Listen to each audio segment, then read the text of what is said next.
I never thought I'd be writing about my marriage falling apart, but here I am. After 8 years of marriage and 2 kids, everything changed in just a few months. My wife and I had our usual disagreements, nothing major, until I noticed she became distant and stopped talking to me like she used to. One evening, I confronted her about it. She said she wasn't happy anymore and couldn't feel the spark. Initially, I blamed myself for not being attentive enough.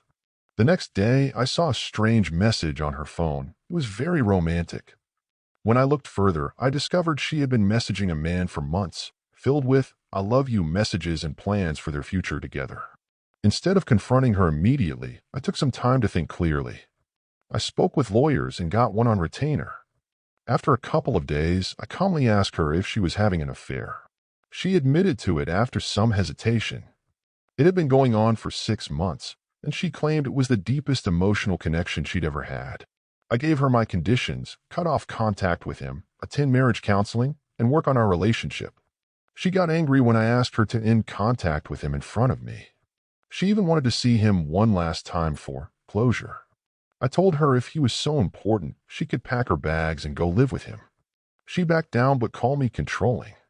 She showed me a text she sent him ending things, but something felt off. I suspected she would find other ways to contact him.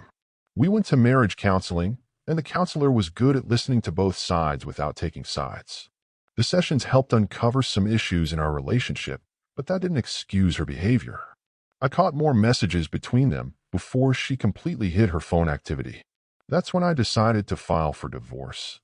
I also had a serious talk with my family, who I'm very close to, about prioritizing support for our kids over our relationship. When she got served the divorce papers, she was shocked. I don't think she believed I would actually leave. She's been emotional since then, and I've kept her at arm's length. We've managed to have civil conversations focused on our children. I made it clear that she hurt me deeply, and she would need to do the work to repair things if I was ever going to forgive her. Living in the same house has been tough, but I moved to a separate room. I've started going out more, working out, and spending time with friends. I keep things civil for the kids, but otherwise stay distant. Some family members have taken her side despite knowing what happened, which hurts, but I understand blood is thicker than water. The divorce process moved quickly. We agreed on 50-50 custody of our kids and split assets fairly since we live in a no-fault state. I started looking for my own place, somewhere close by, so I could stay involved in my children's lives. Through all this, the most important thing I learned was not to beg someone to stay who chose to leave. I found a house just a minute away from our old place.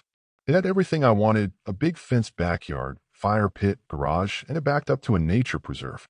Perfect for my outdoor hobbies and close enough for my kids to visit easily. The first few weeks in my new place were strange. I spent most of my time setting it up, making it feel like home. My kids adapted better than I expected. They loved having their own space at Dad's house and made friends with neighborhood kids quickly. I threw myself into my new career opportunity, which turned out great.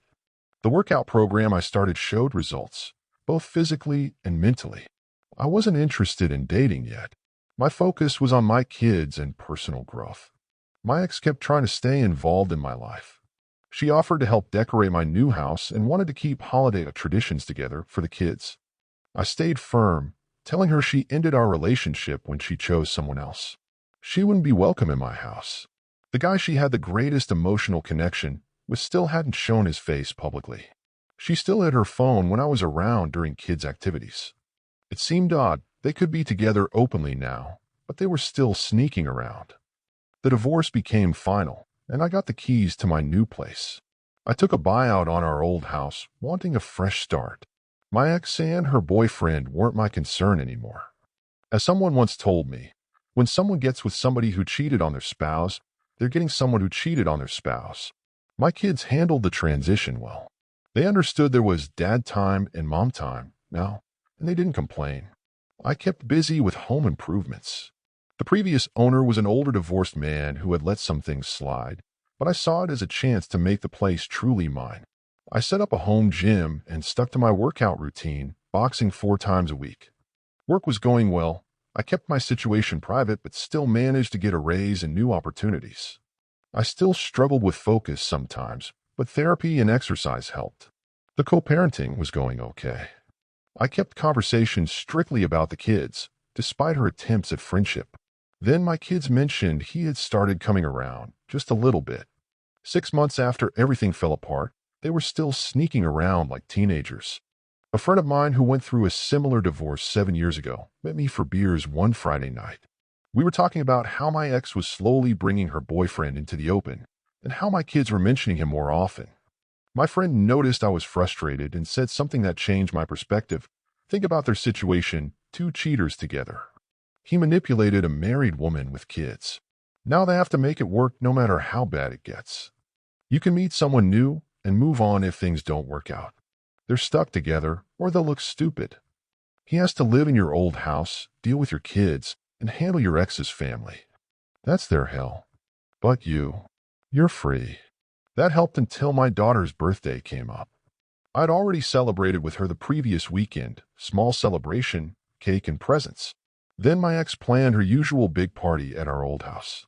She invited me, but I found out her boyfriend would be there, along with her coworkers and family who knew about the affair. I told her I'd come, but changed my mind. Saturday morning, I drove to drop off my daughter's card and present. The kids were at their grandparents', and I found my ex and her boyfriend putting up decorations in the backyard. The look on their faces when they saw me was priceless. He couldn't even look me in the eye. I stayed calm, said I was just dropping off the present, and wouldn't be joining the party. My ex almost begged me to stay, but I politely refused. I want to see my kids at their grandparents' instead. Later, I heard from my ex's cousin, who still kept in touch with me, about how awkward the party was. Nobody introduced the boyfriend, my ex kept him busy with tasks, and the in-laws barely spoke to him. He spent most of the time inside, avoiding everyone. Even the family commented on how classless it was to have him there. My absence was noticed and understood. I'd taken a high road, and it paid off. Looking back at everything, I realized that acting with dignity, even when it's hard, is always the right choice. The results might take time, like working out, but they're worth it. I'm moving forward now. My house feels like home, my kids are happy, and I'm in a better place mentally and physically. Sometimes the best revenge is just living well and letting people face the consequences of their choices. Thank you for watching. If you enjoyed this story, please hit that subscribe button. Don't forget to give it a thumbs up and share it with friends or family who might enjoy it too. Your support means a lot. And if you have any thoughts, questions, or story ideas, drop them in the comments below. I'd love to hear from you. See you in the next story.